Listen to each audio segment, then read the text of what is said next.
बबलू, ओ बबलू, उठ जा बेटा, 8 बज गए हैं। देखो सूरज कब का निकल आया है और तू अब भी बिस्तर में पड़ा है। हर रोज यही कहानी है बेटा, कब सुधरेगा तू? देख अपनी बहन पायल को, आधे काम निपटा चुकी है और अब कॉलेज के लिए तैयार हो रही है। सुबह सुबह उठकर उसने घर के छोटे मोटे काम भी कर लिए और अब कितनी फुर्ती से तैयार हो रही है।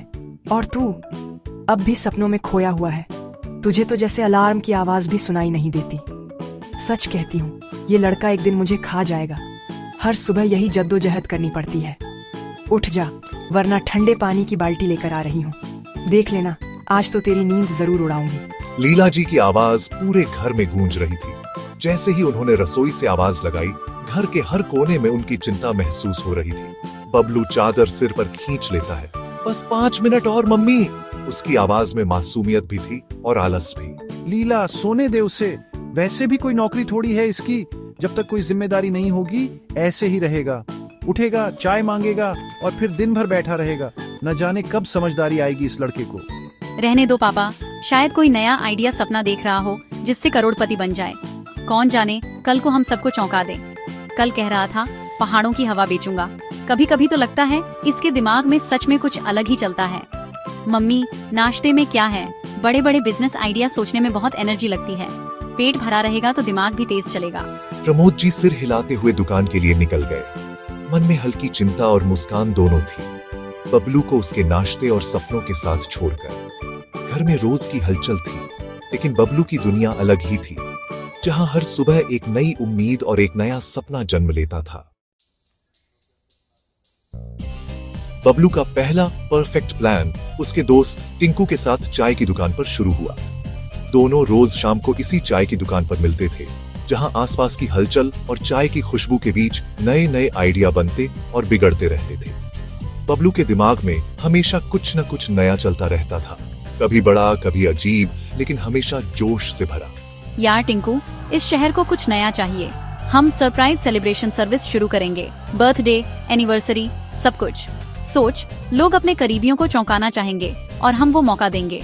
हर खुशी को खास बनाएंगे और सबको याद रहेगा कि बबलू और टिंकू ने ये शुरू किया था। सही है, हम सरप्राइज किंग्स बन जाएंगे। पूरे शहर में हमारी चर्चा होगी और हर गली मोहल्ले में लोग हमें बुलाएंगे। पंपलेट छपे, मोहल्ले में बांटे गए। दोनों ने हर गली में जाकर लोगों को समझाया कि उनकी सर्विस कितनी खास है। पहला क्लाइंट मिला, लेकिन तारीख गड़बड़ हो गई। पुलिस स्टेशन तक जाना पड़ा। पहली ही कोशिश में मुश्किलें आईं, लेकिन हिम्मत नहीं हारी। कोई बात नहीं, अगला आइडिया, जुगाड़ रिपेयर सर्विस। जो भी खराब हो हम ठीक करेंगे। टीवी, मिक्सर, पंखा, कुछ भी हो, बबलू और टिंकू सब बना देंगे। इस बार तो मोहल्ले के लोग भी इम्प्रेस हो जाएंगे। पहला कस्टमर, सक्सेना अंकल का रेडियो। बबलू ने बड़े जतन से रेडियो खोला, तार जोड़े और रेडियो चल पड़ा। लेकिन अगले दिन जल गया। मोहल्ले में हंसी का माहौल बन गया और कोई और ग्राहक नहीं आया। बबलू और टिंकू फिर सोच में पड़ गए। फेल्योर ही तो पहली सीढ़ी है सक्सेस की। सही आइडिया बस आने ही वाला है। जब तक हार नहीं मानेंगे तब तक कोशिश करते रहेंगे। एक दिन जरूर कुछ बड़ा करेंगे। बिल्कुल, चल समोसे खाते हैं और अगला धमाकेदार आइडिया सोचते हैं। दोस्ती और सपनों के साथ भूख भी तो जरूरी है। सोचने में भूख लगती है। शायद अगला आइडिया समोसे खाते खाते ही आ जाए। अगला आइडिया, गली गली डिलीवरी, स्ट्रीट फूड घर घर। मम्मी, छोले भटूरे बनाओ, मैं डिलीवरी करूंगा। भगवान, इस बार इसका प्लान चल जाए। पहला order, chole bhature pack, cycle पर निकला। रास्ते में कुत्ता, गड्ढा, छोले फैल गए। पते पर पहुंचा तो भटूरे घर ही भूल गया। ये कैसी डिलीवरी है? सिर्फ छोले लाए हो? बबलू मायूस लौटा। पहली बार उसे अपने परफेक्ट प्लान्स पर शक हुआ। डिलीवरी फेल होने के बाद बबलू बहुत उदास था। उसे लग रहा था जैसे उसकी किस्मत ही खराब है। हर कोशिश नाकाम, हर सपना अधूरा। कमरे में बैठा वो सोच रहा था कि आखिर उसकी जिंदगी में कुछ अच्छा क्यों नहीं हो सकता। तभी उसकी नजर बाहर गई, जहां कुछ बच्चे पेड़ के नीचे होमवर्क में उलझे थे। उनके चेहरे पर वही उलझन थी जो बबलू खुद महसूस कर रहा था। क्या दिक्कत है बच्चों? कोई समझ नहीं आ रहा क्या? बबलू ने सोचा, क्यों ना इनकी मदद की जाए। उसने मजेदार कहानी से गणित समझाया, गिनती को आम की गुठलियों से जोड़ दिया, जोड़ घटाव को खेल बना दिया। बच्चे हंसते खेलते सीखने लगे और बबलू को पहली बार लगा कि वो किसी के काम आ रहा है। अगले दिन और बच्चे आ गए।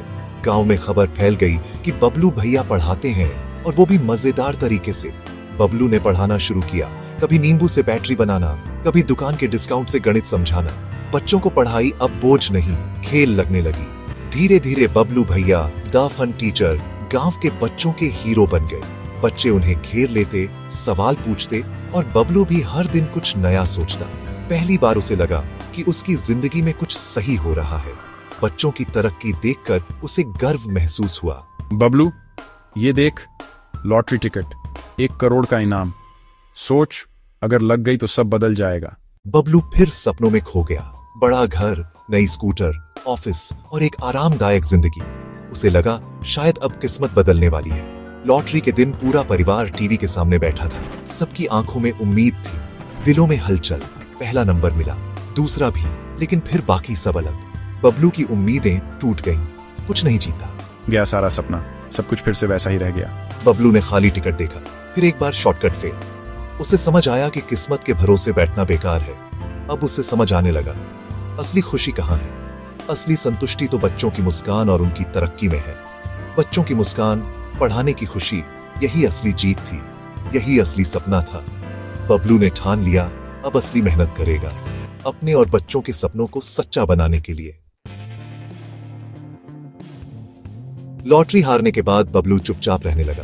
क्या हुआ बेटा, इतना मायूस क्यों है? बबलू ने अपने सारे फेल प्लान्स और सपनों की बात बताई।